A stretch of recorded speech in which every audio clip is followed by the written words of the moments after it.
తెలంగాణలోని సర్కారు బడి విద్యార్థులకు ఒక గుడ్ న్యూస్. వచ్చే విద్యా సంవత్సరం నుంచి విద్యార్థుల ముంగిటికే ఎడ్యుకేషన్ కిట్లు రాబోతున్నాయి.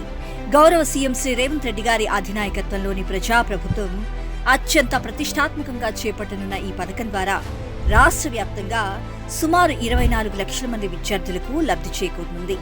మరి ముఖ్యంగా హాస్టల్స్లో ఉండి చదువుకునే 5 లక్షల మంది విద్యార్థుల కోసం ఏకంగా 24 వస్తువులతో కూడిన భారీ కిట్ను ప్రజాప్రభుత్వం సిద్ధం చేస్తుంది. ఇందులో యూనిఫామ్లు, షూస్, బ్యాగులతో పాటు బెడ్షీట్లు, దుప్పట్లు, ప్లేట్లు, గ్లాసులు, చివరకు ట్రాలీ బ్యాగులను కూడా అందజేయనున్నారు. మరోవైపు 19 లక్షల మంది ప్రభుత్వ పాఠశాలల విద్యార్థుల కోసం కూడా ఒక కీలక నిర్ణయం తీసుకుంది ప్రజా సర్కార్.